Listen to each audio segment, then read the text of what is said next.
On a fateful day 15 years past, their existence was irrevocably altered.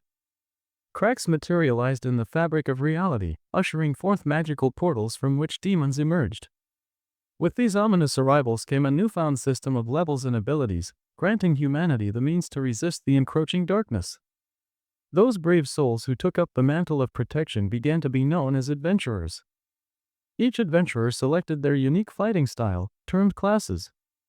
Mages, though powerful in potential, were hindered by slow reflexes and a lack of control over their arcane abilities, rendering them largely ineffective, a classification deemed weak and futile. In contrast, he opted for the high agility class of thief, convinced that enhancing his experience and survival skills was paramount.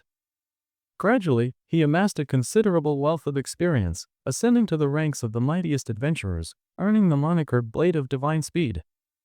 As the years rolled by, the presence of demons became increasingly prevalent. He envisioned himself as the protector of both his people and the world against these malevolent forces. Meanwhile, a bird flapped its wings majestically, casting its gaze into the horizon. A contingent of armed adventurers gathered before a building, eventually entering to engage in serious discourse. One member, bearing a brooding expression, revealed they've excluded him from the Sword of Glory. The name, Ioma, filled with surprise and dread, gasped, "What? But why?" The hero, with an air of indifference, questioned why he should be unaware of such a decision. A girl in their midst regarded him with sorrowful eyes as the explanation unfolded. Each year, the level of monsters escalates. Your attacks lack efficacy against these high-ranking foes, and without support or recovery skills, you've become a liability. Ioma's heart sank, teeth gritted in despair, fists clenched tightly. The hero further elaborated on the obsolescence of thieves, concluding that Ioma's class was now deemed fit only for material extraction from low-tier adversaries. In contrast, a mage would be far more advantageous against formidable bosses. The guild additionally stripped him of his S rank, citing the new rifts as exponentially more challenging than those previously encountered. Ioma, overwhelmed, clutched his shirt, his voice rising in protest. "I may lack the firepower, but how can they do this? I've risked my life repeatedly. No one can rival my expertise with poisons." Yet, before he could voice his full indignation, the hero interrupted with a request. Hope flickered in Ioma's eyes as he pleaded, "Is this true?" The hero simply smiled and then walked away, indicating he would pretend not to know Ioma henceforth. Disappointment washed over him, leaving him isolated and despondent. Time passed, and he found himself at home, drowning his sorrows in drink. The remnants of discarded food littered the floor, his surroundings a testament to his neglect. Leaning against the bed, he smoked a cigarette, contemplating the years spent as an adventurer, envisioning noble battles against demons for the sake of his homeland. Yet, in the end, they had cast him aside, and he had fallen behind his peers, burdened by the expenses of consumables, having squandered his finances on equipment and potions. Suddenly, a glowing screen materialized on the table, delivering a message. The Sword of Glory had ventured to China, successfully conquering the Dark Palace Rift. They celebrated, embracing one another, save for the girl who lingered, her expression laden with sorrow. Surprise crept over Ioma as he observed the comments online, questioning his absence. Where is Ioma? He must be unwell, they speculated. But what need had they for him? Recent videos showcased him merely as a hindrance, an anchor weighing down the team. Enraged, Ioma hurled his phone and bellowed in frustration at the horror of his circumstances. If only he had chosen a different class. He pondered selling his gear and potions, contemplating how he had dedicated his entire existence to this team. Tears brimmed in his eyes as he faced the emotional turmoil. Eventually, he sprawled out on the floor, gazing into the void, pondering his next steps. Just then, a notification pinged on his phone. He snatched it up, astonished by the message. An S-class monster had manifested in Tokyo, requiring immediate evacuation to the nearest safe location, as dispatched by the Demon Research Center. An S-class demon? Panic surged through him. With the Sword of Glory absent, no formidable adventurers remained in the city to confront this beast, and he harbored doubts about his own ability to face it. Lost in thought, he approached the mirror and stared at his reflection. Before long, a formidable creature loomed before him. Grasping his dagger, he swung it with determination, a grin spreading across his face. Thank goodness he hadn't sold his equipment. Opening the system window, he beheld the name of the dragon, Kronos. Wasn't that a rather grandiose title? Turning to face Kronos, he declared, "Remember this day. It shall be your last." Confidence surged within him as the monster unleashed a ferocious growl, sending shards of debris scattering. Realizing he was indeed an adventurer, he braced himself against the impending assault. The townspeople had evacuated, all he had to do was endure until reinforcements arrived. In that moment, the monster unleashed a torrent of flames, and Ioma dodged desperately, fatigue creeping into his bones, fear gnawing at his resolve. The creature's swiftness was overwhelming. Suddenly, the dragon's claws shattered his dagger, leaving him vulnerable. He pivoted sharply and fled, but soon the ground trembled beneath him as a massive chasm opened, spewing forth stones and light. Glancing back, he spotted the beast once more, realizing the urgency of maintaining distance. He steadied himself, preparing a spell, the poison sickle. Despite the sickle grazing the monster's flesh, it barely left a mark. Stunned by the creature's resilience, Ioma faltered as the dragon raised its claw for another strike. The disparity in their levels loomed large. Had he not specialized in speed, he would have perished long ago. Desperation clawed at him, yet he had no alternatives. He spun the weapon tethered to a rope, invoking the Thief's Claw spell, a skill enabling him to pilfer items from foes. This demon must possess formidable artifacts, perhaps luck would favor him. Suddenly, radiant beams of light burst forth, illuminating his visage. The dragon lashed out, inflicting grave wounds upon him, blood cascading from his battered form. Collapsing near a stone slab, he choked on his labored breaths, teetering on the brink of unconsciousness. Was this truly the end? Heroes they called them, yet he had only managed to stave off defeat for a fleeting moment. A glimmer of hope emerged, a golden orb with a tether materializing in his grasp. What was this? He scrutinized it closely, incredulity washing over him. Had he acquired it through the Thief's Claw? The system window flickered to life, unveiling the dial of the God of Time, a mythical artifact granting the power to rewind the clock by a decade. Eyes wide with astonishment, he marveled at the concept of a mythical class. Could he genuinely traverse back in time? As the dragon prepared to strike once more, disappointment surged within him. Time was not on his side. Gripping the dial tightly, he shouted, "Let me turn back time." The dragon's claw descended upon him, a final, devastating blow. As pain pierced him, an uncanny sensation enveloped him. Had he truly met his demise? Moments later, Ioma awoke in his room, phone clutched tightly. He blinked at the ceiling, then glanced at the clock. 8 p.m., September 13th, a Friday. Was this a dream? Sweat beaded on his brow as he rushed to the window, flinging open the curtains. As he gazed into the distance, astonishment flooded through him. It was 2030. The memory of the dial of the God of Time surged forth, and he whispered, "Is this truly happening?" Opening the system window, he scrutinized his status, no class yet assigned. Had he genuinely returned to the past? A smile blossomed on his face, igniting a flicker of hope within him. In a moment of determination, he proclaimed that this time, he would ascend to become the most formidable adventurer. After brushing his teeth, he tuned into a news broadcast. A reporter highlighted the alarming growth in both the dimensions and the ferocity of monsters, heralding an impending catastrophe for humanity. Ioma came to a profound realization. He had indeed reverted to a world reminiscent of a decade past. The contentious debates of the future seemed to dissipate in this timeline. The crux of the matter was that one must attain a considerable level to navigate the challenges ahead. His temporal regression granted him a unique edge, a chance to amass invaluable experience and rare artifacts. Knowledge, after all, was his greatest weapon. Primarily, he needed to secure a class. To do so, he was required to reach level 10. There existed designated rifts for fledgling adventurers who had yet to acquire a class. These rifts remained unprotected and under the watchful eye of authority.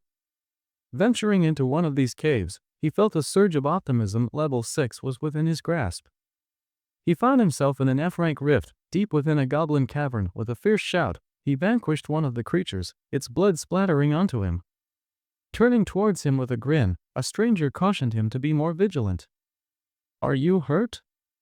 This unexpected inquiry left Ioma pondering the identity of this man. The newcomer introduced himself as Ohara Kenji, a level 16 warrior wielding a two-handed sword, known for aiding newcomers in the rift, affectionately dubbed a guide. Kenji's broad smile eased Ioma's apprehension, and he mused that perhaps he wasn't a bad fellow after all. As they traversed the cavern together, Kenji revealed his awareness of recent corporate losses linked to rift issues. He mused that guiding adventurers could serve as a delightful pastime in his twilight years. Ioma, taken aback, wondered if Kenji would incessantly chatter.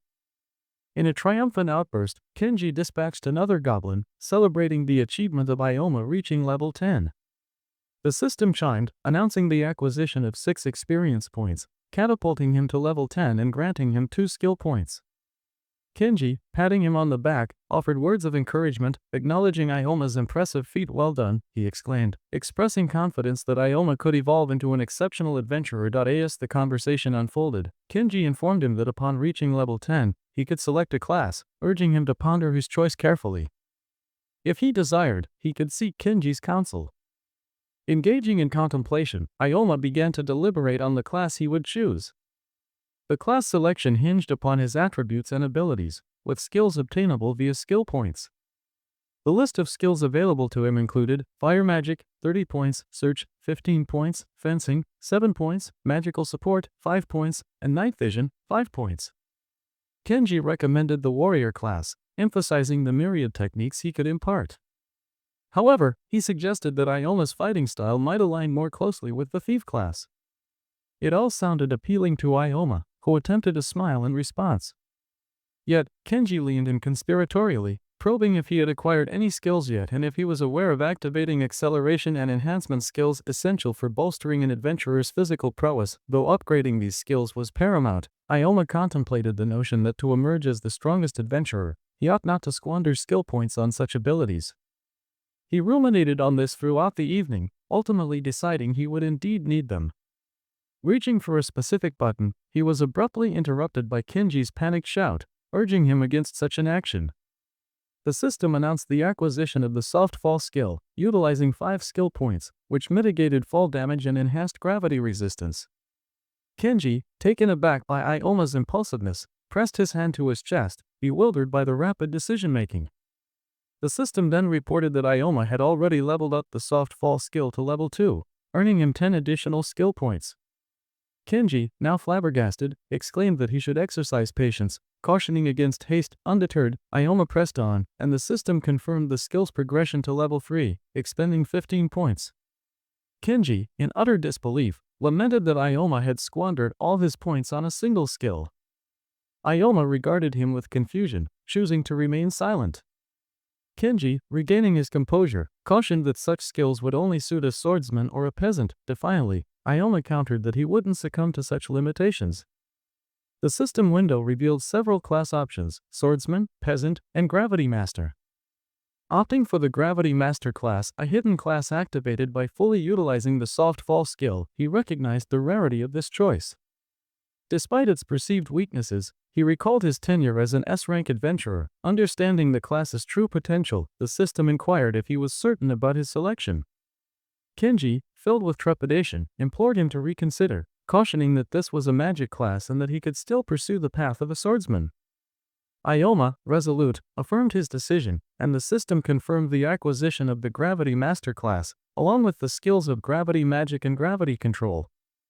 His fists clenched in exhilaration, Ioma reveled in his new class. This would undoubtedly propel him to become the mightiest adventurer in existence. However, he resolved not to repeat the mistakes of the past. Kenji, still visibly shaken, warned Ioma that magic classes were fraught with peril, often outmatched by melee fighters. Suddenly, a cacophony erupted. A girl lay on the ground, peering through a tear in the foliage, revealing a goblin wielding a sword. The system chimed ominously, identifying the creature as Red Hood, level 17.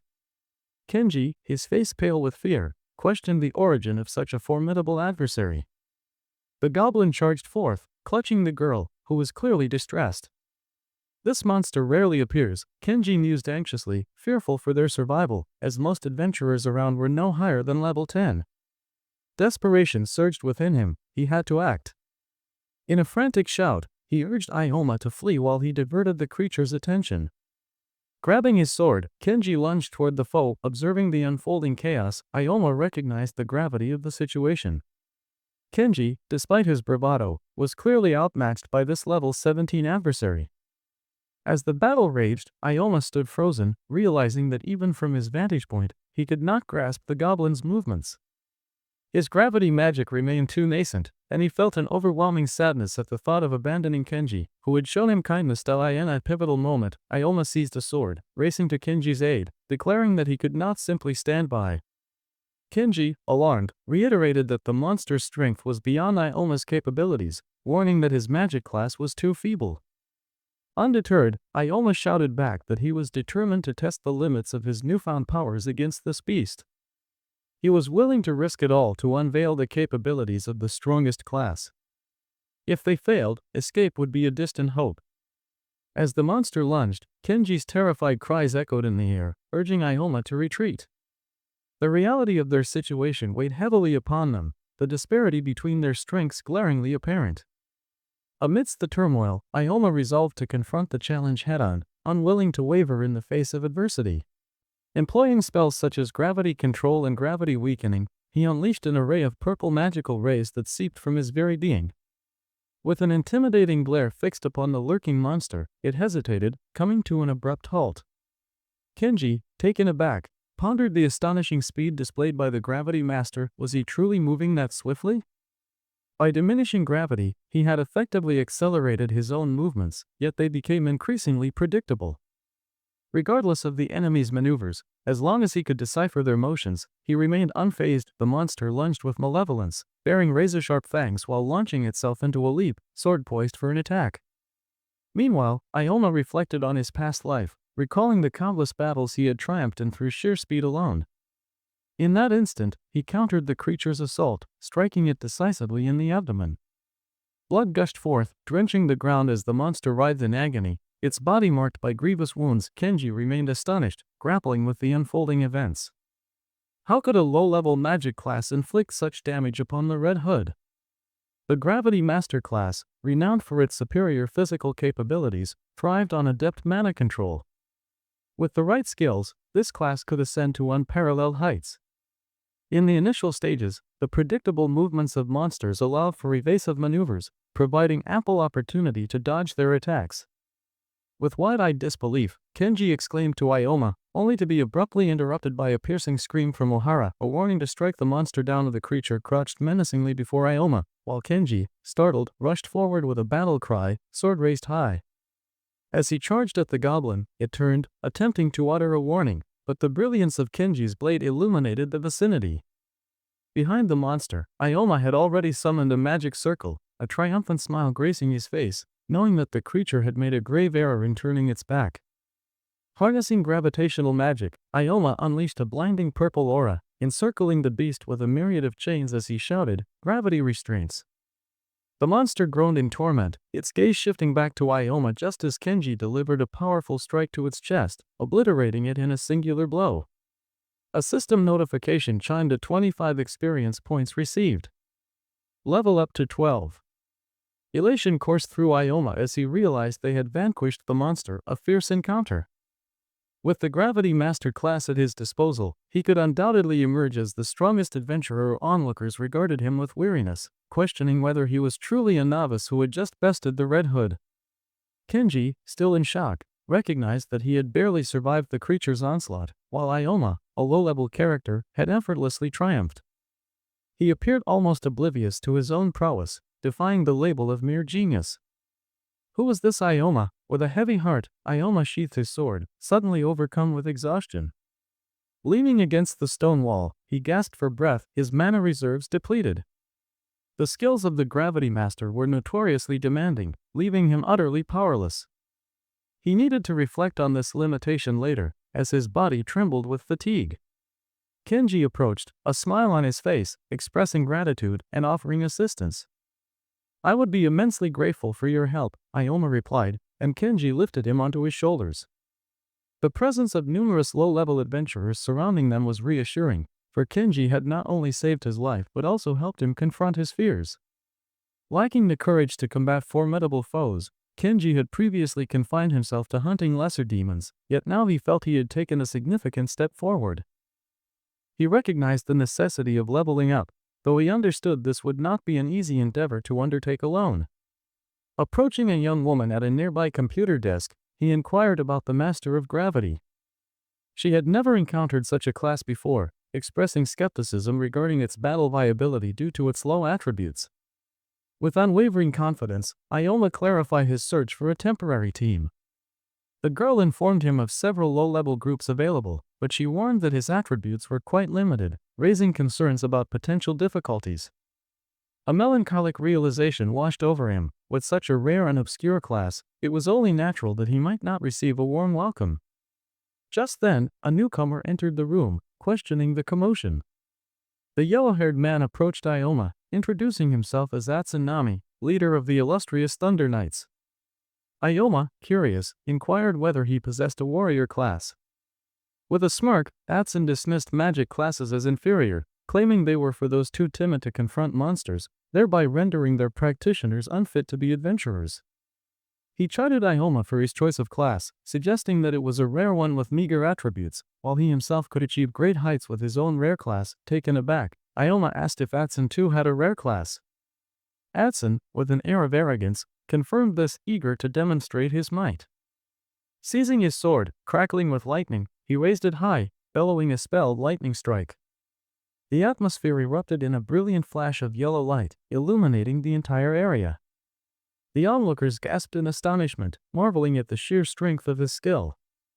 The girl behind the counter swiftly reminded him that using abilities within the guild was strictly forbidden. Atsun, undeterred, assured her he was merely showcasing his prowess to the newcomer, disdainfully noting that they did not recruit just anyone. Ioma scrutinized Atsun, pondering the implications of his status as a Thunder Knight, a class specializing in offense but hampered by sluggish movements and the challenging execution of abilities. Especially vulnerable against agile foes were those resistant to lightning. Nearby adventurers snickered at Ioma, dismissing him as a weakling with a magical class attempting to infiltrate their ranks.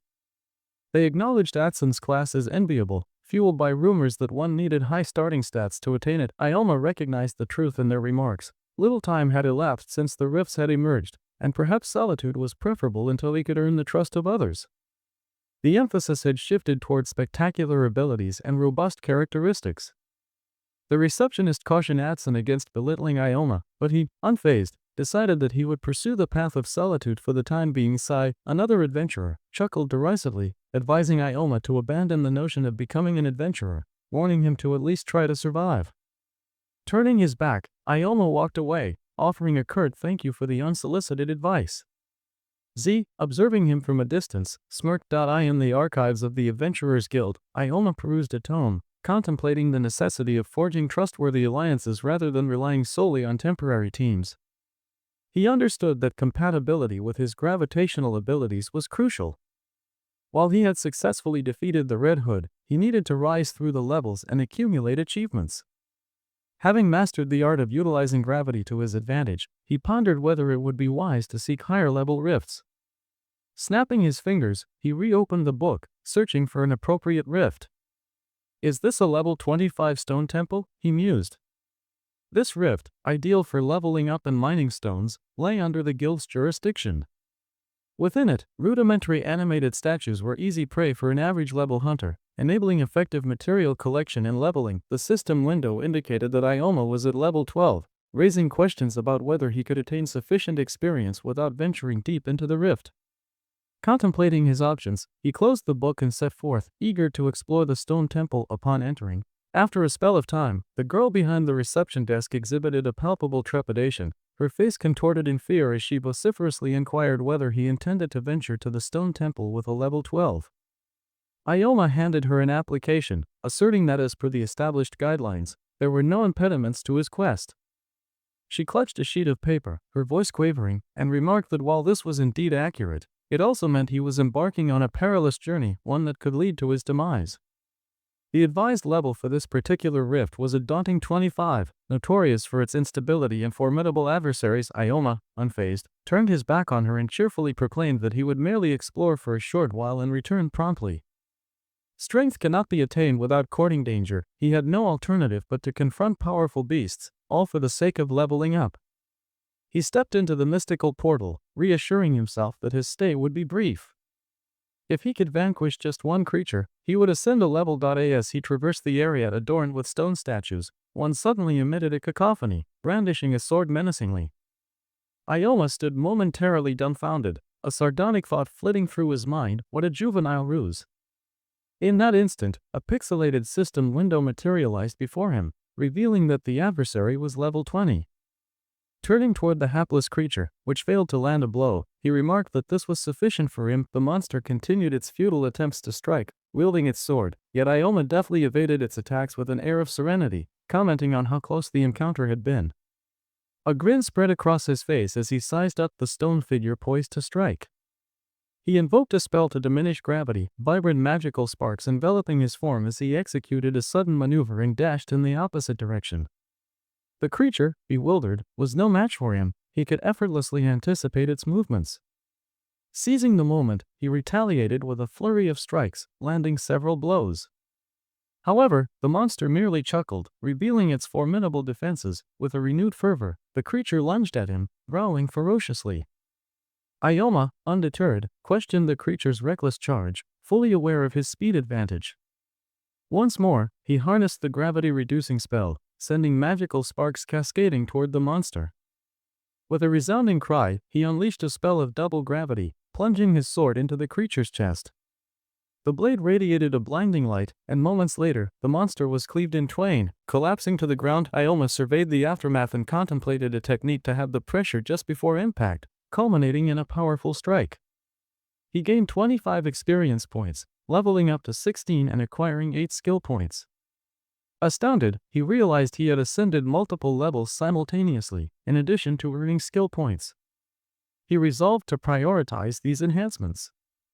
The system window notified him that upgrading his gravity magic to level 2 demanded 10 points, a skill enhancing his control over gravitational forces. Pondering his limited resources, he decided to invest in gravity control, as it was a skill he frequently relied upon. With a decisive press of the button, he upgraded the gravity control skill to level 2, a gratifying accomplishment. Now, he could not only modify weight but also dictate the direction of gravitational pressure. The system window conveyed that this skill would allow him to select the orientation of said pressure, and he smirked, recognizing its potential usefulness. Triumphantly, he retrieved a vibrant red magic orb from the ground, pulsating with magical energy, a demon core magic stone. He mused that this trophy would serve as evidence of his triumph over the animated statue. Clutching the orb, he acknowledged that he could return, yet he still possessed ample mana. With a grin, he decided to test his newfound abilities. At that moment, a brilliant bolt of lightning illuminated the dark expanse as he unleashed the lightning strike, effortlessly obliterating the statue in half. Amidst the debris lay a gaping hole in the fractured floor, within which flickered a fiery glow. Nearby, a companion duo from his team observed, and one remarked with admiration that, as anticipated from Anats and Namia, he had dispatched such a foe with a single blow. The girl chimed in, noting that even with lightning protection, it could not withstand such force. Z interjected, pointing out that their defenses were negligible, and in this training rift, level gains had become sluggish. The system indicated he had reached level 26, prompting him to consider advancing to more challenging rifts. As he stepped upon a bright red object, the girl queried whether he recalled a certain mage from the guild, cautioning that perhaps he had overstepped. He replied with a smile that the mage had merely spoken out of concern. Entering the rifts could spell his doom, hence the necessity of not nurturing false hopes. Approaching his teammate, he inquired whether he believed he had erred. The knight responded tersely that he should not seek his counsel. Suddenly, a resounding noise echoed from the corridor behind them, eliciting the girl's anxiety. Were the walking statues returning? She urged caution, questioning the source of the thunderous footsteps. With a reassuring smile, he dismissed her worries, stating that even monsters possessed unique traits. A nearby statue crumbled into fragments, crashing to the ground, and the team members exchanged fearful glances, pondering the phenomenon. Z remarked with intrigue, questioning the presence of a larger figure within the rift. The walking statue, now identified as level 30, stood slightly taller than its counterparts, yet still resembled an ordinary statue. The girl, grimacing in trepidation, exclaimed the level with disbelief. They had never encountered such a creature. Z, his expression solemn, confessed that he had found battling weaker foes dreadfully dull. As a Thunder Knight, he boasted strength surpassing that of other adventurers at his level and readied himself for combat.